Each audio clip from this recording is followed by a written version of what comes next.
შეხვედრა არასამთავრობო სექტორის წარმომადგენლებთან იწყება. საუმე ლაბაძე გვერდდება თემით პირდაპირ ეთერში. საუმე გისმენთ.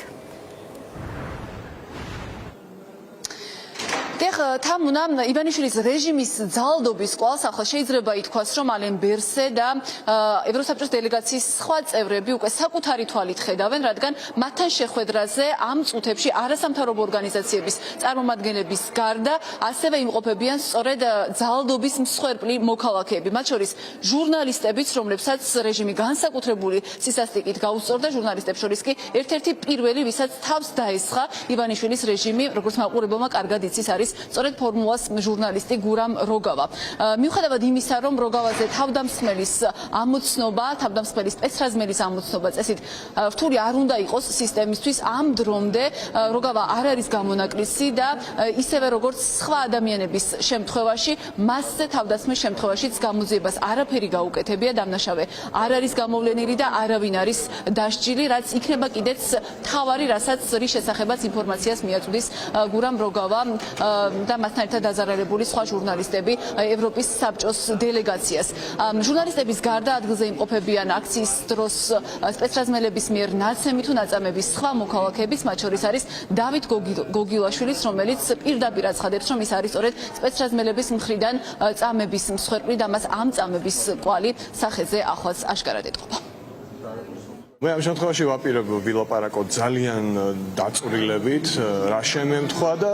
ხაზს გავუსმე იმას, რომ ეს არ არის შეცდომა, ეს არის მიზანმიმართული თავდასხმა მედიაზე, იმიტომ რომ ეს ხელისუფლება გადასულია ფაზაში, როცა პირდაპირ ცდილობს ჟურნალისტების დაშინებას, ეს მიაჩნია გადარჩენის ერთადერთ შესაძლებლობად და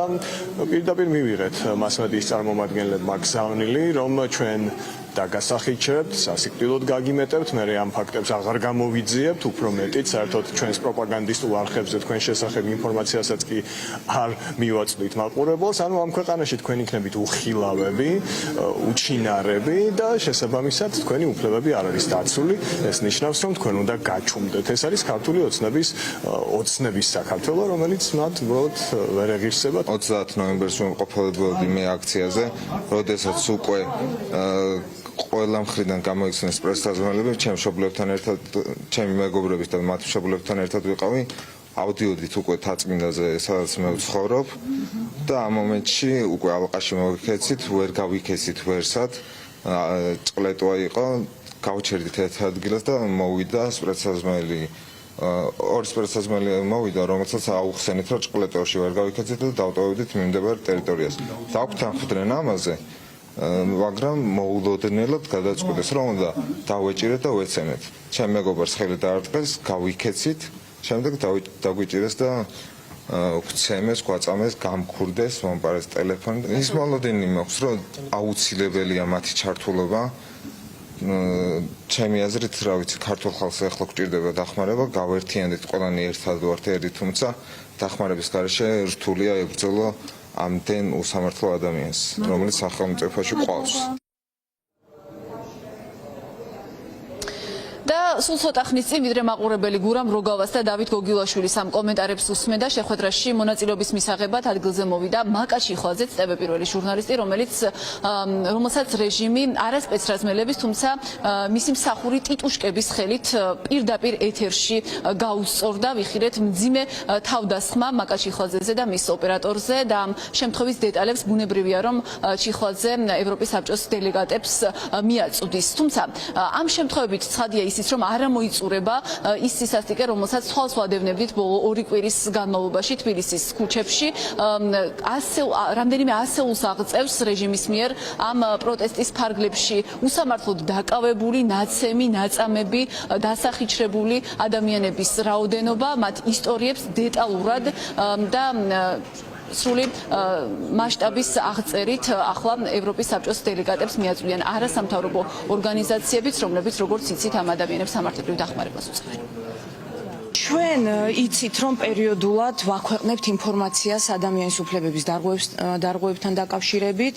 ასევე რა თქმა უნდა ვსაუბრობთ კონკრეტულ მოსამართლეებზე, პოლიციელებზე, რომლებიც ამ ყველაფერში არიან ჩართულები, გვაქვს ფაქტები. დღეს იმიტომ გადავწყვიტეთ, რომ დავითიც მოგვეყვანა და ჟურნალისტებიც მოვლენ, დაზარალებული ჟურნალისტები, იმისთვის რომ მათგან გაიგონ პირდაპირ რა მდგომარეობაში იმყოფებოდნენ, როგორ ირღვეოდა მათი უფლებები, როგორ ცემდნენ და როგორ უსწორდებოდნენ მათ. პირველი საკითხი, რომელიც დღის წესრიგში დგას, ეს არის იმ ადამიანების გათავისუფლება, რომლებიც ამ დრომდე იმყოფებიან დაკავებულები, ზოგიერთ მათგანზე, როგორც იცით, მიმდინარეობს სისხლის სამართლის გამოძიება და ეს არის ძალიან მძიმე შემთხვევები, იქიდან გამომდინარე, რომ მათ ემუქრებათ სასჯელად თავისუფლების აღკვეთა, ამიტომ ეს არ შეიძლება დარჩეს ასე რეაგირების გარეშე. გარდა ამისა, ჩვენი მხრიდან ასევე ვისაუბრებთ იმაზე, რომ მნიშვნელოვანია იმ ბოლო ცვლილებების თაობაზე, რომელიც შევიდა კანონმდებლობაში, მოხდეს ვენეციის კომისიის მხრიდან შეფასება ამ პროცესის, ამასთან დაკავშირებით შეუძლია მას, რომ მიიღოს ჩართულობა ქონდეს ამ პროცესში, მინიმუმ ის, რომ თვითონ მიმართოს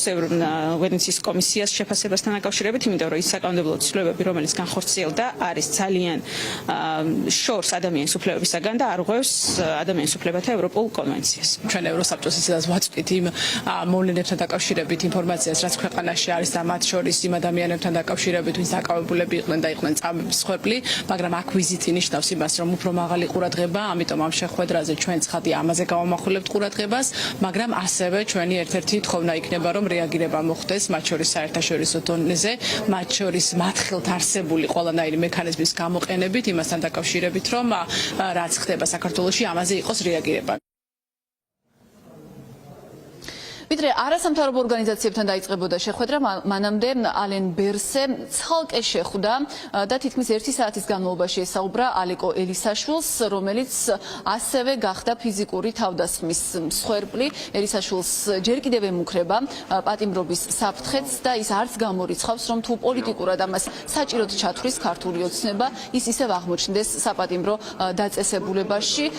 როგორც ელისაშვილი ამბობს, მან ეს შეხვედრა გამოიყენა არა მხოლოდ საკუთარ შემთხვევაზე სასაუბროდ, არამედ იმ ადამიანების სახელით საალაპარაკოდაც, რომლებიც ასევე გახდნენ რეჟიმის სამიზნეები და რომელთაგან არაერთ სისხლის სამართლის პასუხისმგებლობით ემუქრება ახლა ქართული ოცნება.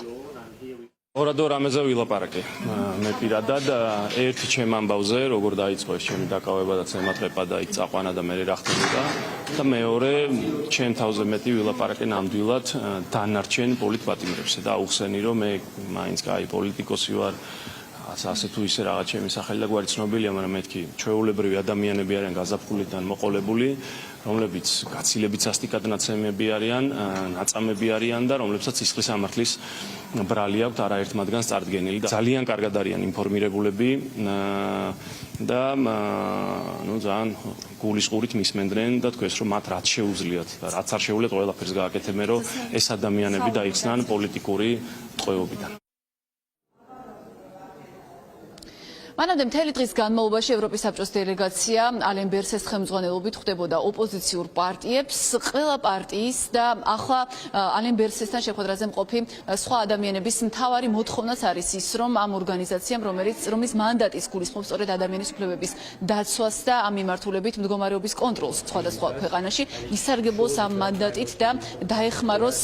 რეჟიმის მსხვერპლ ადამიანებს, მათ შორის როგორც ძალადობის მსხვერპლ პირებს, ასევე მათაც, ვისაც რეჟიმი ახლა მრავალწლიანი პატიმრობით ემუქრება.